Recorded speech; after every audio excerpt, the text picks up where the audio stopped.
Hello dear student, Pandey chemistry classes में आप सभी का स्वागत है। आज हम stability of half filled and fully filled shells के बारे में पढ़ेंगे।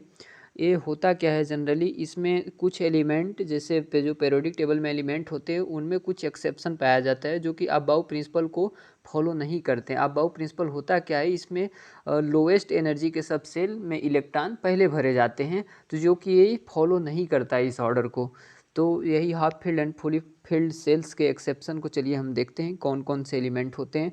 जनरली आप इसको पहले नोट ले के ही बैठिए, कॉपी पेन ले के बैठिए और नोट डाउन करते जाइए, क्योंकि ये इंपॉर्टेंट टॉपिक होता है किसी भी इलेक्ट्रॉनिक कॉन्फ़िगरेशन। जैसे हम जनरली तो पढ़ते हैं कि ये होना चाहिए, लेकिन बट वो होता नहीं है एक्चुअल में, वो एक्सेप्शन होता है जिसे अपवाद हम बोलते हैं। तो चलिए हम स्टेटमेंट देखते हैं कि some exception in the element which the electronic configuration does not follow the above principle. तो यही कह रहा है कि जैसे कुछ एक्सेप्शन है एलिमेंट के जो इलेक्ट्रॉनिक कॉन्फ़िगरेशन को फॉलो नहीं करते हैं अबव प्रिंसिपल को। तो इसमें हम कॉपर देखते हैं जिसका एटॉमिक नंबर 29 होता है। आर्गन का इसको डायरेक्ट हम लिखे हैं। आर्गन का हमारा एटॉमिक नंबर 18 होता है, 18। अब इसमें 4s1 में 4s1 और 3d10। इसका एक्चुअल होता क्या है हम इसको जानेंगे क्या, क्योंकि इसमें s में एक ही इलेक्ट्रॉन भरा हुआ है, आपको दिख रहा है, और d में 10 इलेक्ट्रॉन भरे हैं। जबकि आपके अगर आप भरेंगे तो क्या होना चाहिए, पहले 4s2 दो इलेक्ट्रॉन पहले फिल होने चाहिए, लोएस्ट एनर्जी का है, तब d में इलेक्ट्रॉन जाना चाहिए। लेकिन ऐसा होता नहीं है, जो s का एक इलेक्ट्रॉन होता है वह d में, ये d9 को d10 में कन्वर्ट कर देता है। और क्यों करता है, क्योंकि अगर यह d10 में कन्वर्ट हुआ, चलिए देखते हैं। जैसे d10 आप लिखेंगे तो 5 1 2 3 4 5 ऑर्बिटल बना, इसमें इलेक्ट्रॉन फिल होगा 1 2 3 4 5 6 7 8 9 10। ये देखिए फुली फील्ड है, इसमें ऑर्बिटल में 10 से एक भी इलेक्ट्रॉन ओवर नहीं भर सकते हैं। तो क्या करता है कि ये जैसे d9 अगर हम 4s2 लेते, जैसे s2 और d9 लेते, तो d9 में एक इलेक्ट्रॉन इसमें खाली रहता, तो ये क्या करता है, s अपना ये जो दो इलेक्ट्रॉन होता है, एक इलेक्ट्रॉन इसको d में दे के इसको क्या कर देता है, स्टेबल कर देता है। तो d में 5 ऑर्बिटल होते हैं, पांचों ऑर्बिटल फुली फिल्ड हो जाते हैं, तो वो स्टेबल होता है। इसलिए वो अपना क्या करता है, s2 जो होता है 4s1 3d10 एक इलेक्ट्रॉन d में दे देता है, तो d9 से d10 में कन्वर्ट हो जाता है। तो जनरली एक ये हो गया। फिर देखते हैं आगे है Ag है, सिल्वर है।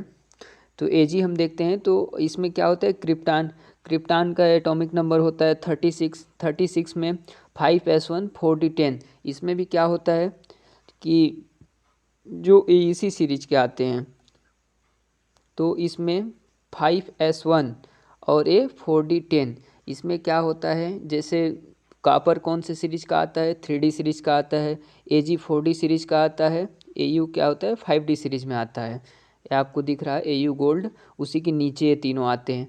तो इनका हम देखा जाता है जनरली जैसे ऊपर वाला होता है, इसमें भी 5s1 4d10 होना क्या चाहिए आपके हिसाब से। अगर इलेक्ट्रॉन फिल करते तो 5s2 ये पहले फिल होता, 5s2 एस में दो इलेक्ट्रॉन जाते, फिर ये जो d9 बनता, इस d9 में एक इलेक्ट्रॉन खाली रहता। लेकिन अगर हम 5s2 से एक इलेक्ट्रॉन को इसमें d9 में अगर हम दे देते हैं, तो उसमें क्या होता है, वो एक्स्ट्रा स्टेबल हो जाता है, मोर स्टेबल, जैसे फुली फिल्ड हो जाएगा। सेम जैसे आप देखे थे इसमें भी d में 10 इलेक्ट्रॉन हो गए, तो ये भी मोर स्टेबल हो जाता है। तो इसी कॉन्सेप्ट को फॉलो करता है कि ये जो s2 में जो दो इलेक्ट्रॉन होते हैं, एक इलेक्ट्रॉन अपने d9 में देके उसको d10 करके उसको फुली फिल्ड बनाता है, और फुली फिल्ड मोर स्टेबल होते हैं। फिर हम जनरली देखते हैं Au, उसी के नीचे आता है 4f14 6s1 और 5d10। इसमें भी 6s2 होना चाहिए था, लेकिन इसमें 5d10 है, तो ये भी एक्सेप्शन है कॉपर के नीचे का। ये आपको याद होना चाहिए, आपको रूल भी बताया था, साइंस टीचर विनीता कृपलानी, ऐसे साइंस टीचर विनीता, यहाँ पे पूरा अभी लिखते नहीं बनेगा, तो आप याद रखेंगे कि 3D सीरीज में कॉपर आता है, Ag सिल्वर 4D सीरीज में आता है, 5D सीरीज में Au गोल्ड आता है। तो इसका कितना होता है 79 एटॉमिक नंबर होता है, जिसमें जेनान का 54 एटॉमिक नंबर, अब 54 में 14 प्लस 11 ऐड करेंगे तो 79 हो जाएगा। फिर देखते हैं क्रोमियम, तो ये भी 3D सीरीज का एलिमेंट है, इसका एटॉमिक नंबर 24 होता है। तो जनरली आर्गन से हम डायरेक्ट कर लेते हैं, आप एक एक इलेक्ट्रॉनिक कॉन्फ़िगरेशन अगर लिखेंगे 1s2 2s2 तो आपको ज़्यादा टाइम लगेगा। तो आपको बस लास्ट का जो वैलेंस शेल में इलेक्ट्रॉन होते हैं उसको जनरली याद रखना इंपॉर्टेंट होता है, तो हम उतना को ही देखेंगे। तो क्रोमियम का देखते हैं, तो क्रोमियम में क्या होता है 4s1 3d5, इसमें क्या होता है, इसमें 4s2 आपके हिसाब से क्या होना चाहिए 4s2 होना चाहिए, और डी में 3d4 होना चाहिए, क्योंकि 5 इलेक्ट्रॉन एस में एक इलेक्ट्रॉन आपको यहाँ कम दिख रहा है, लेकिन इसमें भी एक्सेप्शन है। इसके जो एस में 2 इलेक्ट्रॉन भरे हुए हैं, ये इलेक्ट्रॉन एस में न भर के किसको डी के ऑर्बिटल को स्टेबल करता है, क्योंकि हाफ फील्ड, जैसे देखिए सॉरी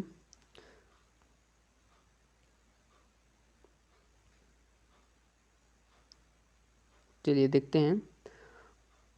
तो इसमें क्या कह रहा है 4s1 3d5, तो इसमें क्या होता है जनरली इसके डी में 5 ऑर्बिटल होते हैं, 1 2 3 4 5, इसमें पाँचों में एक एक इलेक्ट्रॉन फिल कर देते हैं, तो हाफ फील्ड होता है। इसमें सब ये जो ऑर्बिटल होते हैं इनकी एनर्जी क्या होती है इक्वल होती है, सेम एनर्जी में होते हैं। तो सेम एनर्जी में जब होते हैं तो क्या होते हैं स्टेबल होते हैं, इसलिए S1 इसमें एक इलेक्ट्रॉन S में हो जाता है और 3d5, क्योंकि यह अगर जैसे 4s1 है तो आप सोच रहे होंगे S क्यों दे रहा है, उसको भी तो स्टेबिलिटी की ज़रूरत है। लेकिन वो जो लास्ट सेल में जो वैलेंस सेल में इलेक्ट्रॉन फिल हो रहा है, तो जैसे S अगर एक इलेक्ट्रॉन दे भी देता है तो S में एक ही ऑर्बिटल होता है, तो अगर इसमें 2 इलेक्ट्रॉन हैं, अपना एक इलेक्ट्रॉन त्याग भी कर देगा, मतलब रिलीज कर देगा, फिर भी इसके पास एक इलेक्ट्रॉन अपने एक ऑर्बिटल में प्रेजेंट रहेंगे, तो ये अपना स्टेबिलिटी को मेंटेन किए रहता है।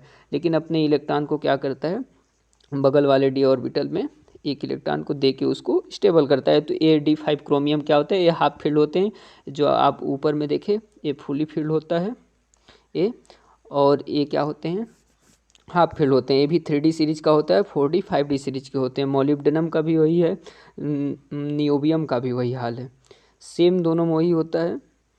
जनरली आप देख सकते हैं डी में 5 इलेक्ट्रॉन, इसमें डी में 4 इलेक्ट्रॉन, सॉरी जस्ट वन। चलिए हम इसी को देख रहे थे नियोबियम का, इसका एटॉमिक नंबर होता है 41 और इसका मोलिब्डेनम का 42 होता है, ये एक ही पीरियड में आते हैं।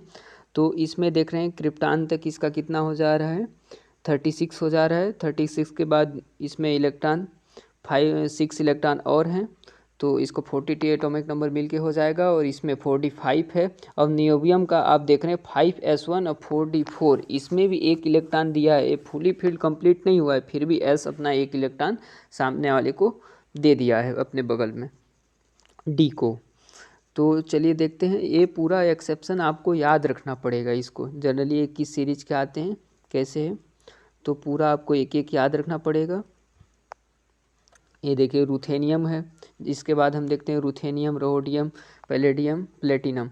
तो इसमें हम देखते हैं रूथेनियम में, इसमें इसका एटॉमिक नंबर 44 होता है, और एक क्रिप्टॉन 5s1 4d7, रूथेनियम और रोडियम ये आगे पीछे ही होते हैं पीरियड में, पहले रूथेनियम आता है फिर रोडियम आता है। तो इसमें क्या होता है, इसमें भी वही कॉन्सेप्ट लगता है half filled and fully field का।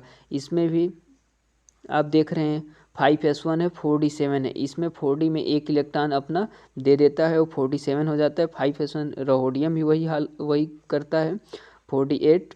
अब पैलेडियम ये निकिल के नीचे आते हैं, तो निकिल के नीचे आते हैं, इसमें भी क्या करता है 5s में 0 इलेक्ट्रॉन, और पैलेडियम का 4d10, इसमें क्या होता है 5s में 0 इलेक्ट्रॉन होते हैं, जैसे निकिल के नीचे ही आता है, निकिल के नीचे बढ़ेंगे आप तो पैलेडियम आएगा, Pd आएगा, तो इसका क्या होता है H2D8 निकिल का होता है।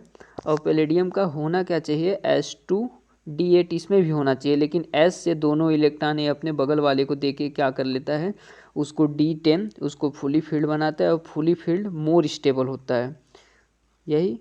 तो D में 10 इलेक्ट्रॉन फिल करके। तो जनरली आप ये एक्सेप्शन है एग्ज़ाम में या किसी भी कंपटीशन एग्जाम में भी पूछ दिया जाता है कि पैलेडियम का जो पीडी का होता है उसका हम इलेक्ट्रॉनिक कॉन्फ़िगरेशन लास्ट में कितने इलेक्ट्रॉन फिल होते हैं वैलेंस सेल में। कोर इलेक्ट्रॉन इसमें 0 होते हैं, जो इसके लास्ट वैलेंस सेल में इलेक्ट्रॉन होते हैं, और 4010 एक फुल्ली फील्ड में आता है। और प्लेटिनम, जस्ट प्लेटिनम का भी देखते हैं, इसका 78 होता है। और प्लेटिनम में भी क्या करता है, 4F14 6S1 4F14 और 5D9। इसमें क्या होता है, F में 14 इलेक्ट्रॉन होते हैं, इस 6S1 जो आपको दिख रहा है एक इलेक्ट्रॉन देके 5D9 इसको भी 5D9 में कन्वर्ट करता है। आपको ये पूरे एक एक नोट कर लीजिए।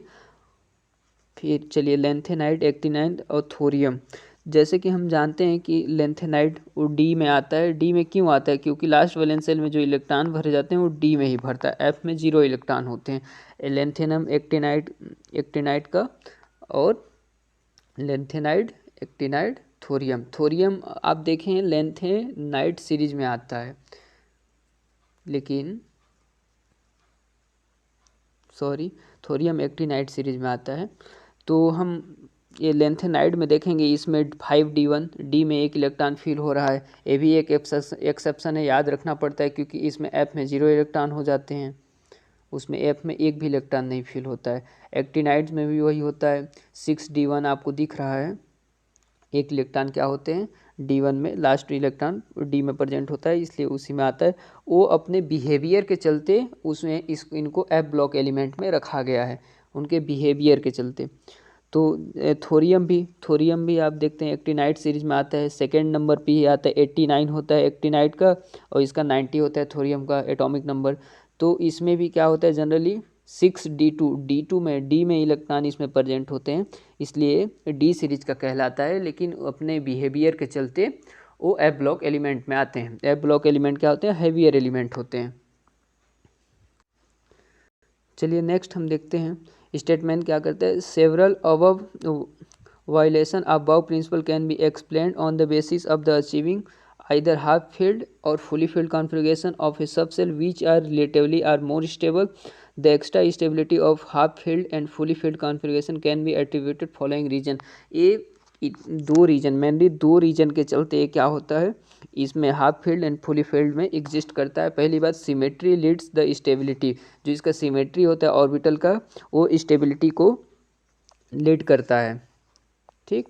देन उसके बाद सेकेंड स्टेटमेंट क्या होता है, the exchange energy is more for half filled and fully filled electronic configuration. For example consider the electronic configuration जो आपको ये नीचे दिख रहा है, in which the possible exchange the position electron in defected. ये क्या कह रहा है कि एक पोजीशन से इलेक्ट्रॉन कितने इलेक्ट्रॉन अलग अलग में बंट सकते हैं। एक्सचेंज एनर्जी जो होती है वो मोर स्टेबल होती है half filled and fully field में इलेक्ट्रॉनिक कॉन्फ़िगरेशन में। जैसे पहला इसमें दिख रहा है आपको, पहला ऑर्बिटल दिख रहा है, तो ये इसमें 4 इलेक्ट्रॉन, इसमें पॉसिबिलिटी 4 ऑर्बिटल में जाने की है, क्योंकि डी में कितने, डी में 5 ऑर्बिटल ही होते हैं।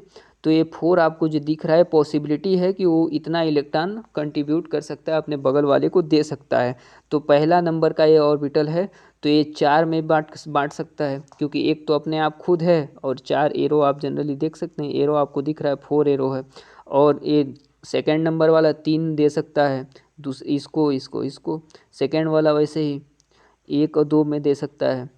ये थर्ड नंबर वाला 2 ऑर्बिटल में इलेक्ट्रॉन दे सकता है, और एक वाला 1 में ही इलेक्ट्रॉन दे सकता है। टोटल ये 10 इलेक्ट्रॉन दे सकते हैं। चलिए हम देखते हैं, after the exchanging the position between any two electron it give the same configuration. During this exchange the position of electron some amount of energy release which is known as the exchange energy. इसमें क्या कह रहा है, जब ये exchange करेगा position को, तो इसमें एनर्जी क्या होगी, रिलीज होगी कुछ अमाउंट में। तो इसी को क्या बोलते हैं हम, एक्सचेंज एनर्जी बोलते हैं। जो कि ऑर्बिटल जैसे अपना इलेक्ट्रॉन एक ऑर्बिटल से दूसरे ऑर्बिटल में देगा, कन्वर्ट होगा, तो उसमें एनर्जी क्या होगी, रिलीज होगी। तो इसी को बोलते हैं एक्सचेंज एनर्जी। तो मोर number of exchange cause release of more energy. जैसे मोर नंबर ऑफ एक्सचेंज, ज़्यादा से ज़्यादा नंबर ऑफ एक्सचेंज होगा, जैसे कि इसमें 10 अगर पॉसिबल एक्सचेंज है तो इसमें ज़्यादा, अगर 20 होगा तो उससे भी ज़्यादा। तो यही कह रहा है कि जितना ज़्यादा एक्सचेंज होगा उससे ज़्यादा एनर्जी, मोर एनर्जी रिलीज होगी। तो डायरेक्टली प्रोपोर्शनल है एक्सचेंज के एनर्जी रिलीज। फिर देखते हैं for the above case D5 configuration the total number of possible exchange is 10। आपको दिख रहा है D5 में टोटल एक्सचेंज क्या है, 10 है। The similarly for D10 configuration, जो D10 कॉन्फ़िगरेशन होगा इसमें कितना होगा एक्सचेंज, ये देखते हैं। Configuration the total number of possible exchange will be 10 plus 10 20 only 2 electron of same spin are allowed. इसमें क्या कह रहा है, 2 इलेक्ट्रॉन सेम स्पिन में अलाउड होंगे टू एक्सचेंज देयर पोजीशन, जब एक्सचेंज करेगा पोजीशन को। Hence the 10 exchange are possible for 5 electron having half spin, half इसको बोलते हैं हाफ प्लस हाफ स्पिन, और अनदर 10 आर पॉसिबल 5 इलेक्ट्रॉन उसमें क्या होंगे, माइनस हाफ स्पिन में होंगे। Plus half minus half spin का क्या मतलब होता है, जैसे देखिए जनरली हम इलेक्ट्रॉन को, जैसे डी में इलेक्ट्रॉन हम फिल किए, 1 electron 2 electron 3 electron 4 electron 5 6 7 8 9 10, sorry 10 electron हो चुके हैं। तो एक में क्या होता है, ए जो एक स्पिन होगा ए प्लस हाफ होगा, और दूसरा स्पिन है जो नीचे की ओर क्या होगा, ए माइनस हाफ होगा। तो इसमें आप देख सकते हैं ऊपर की ओर 5 स्पिन क्या होते हैं, प्लस हाफ में हैं और 5 माइनस हाफ में हैं। तो उसी को बताया है। फिर नीचे देखिए, हैंस द फुली फील्ड, यहाँ लिखा हुआ है hence the fully filled configuration is more stable as compare to half filled configuration. तो यही होता है कि ये होती है कि ये क्यों होता है, पूरे को बताया कि एक्सचेंज एनर्जी होती है। तो एक्सचेंज जो एक्सचेंज अगर इलेक्ट्रॉन होगा तो उसमें एनर्जी कुछ ना कुछ रिलीज होगी, और जितना ज़्यादा एक्सचेंज होगा उतना ज़्यादा एनर्जी रिलीज होगी।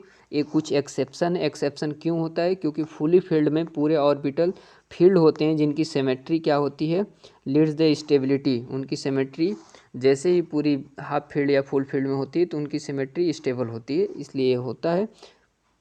चलिए thank you. Pandey chemistry classes को लाइक कीजिए, सब्सक्राइब कीजिए, और अगर कोई भी प्रॉब्लम हो तो कमेंट कीजिए। Thank you so much, thanks for watching this lecture, thank you.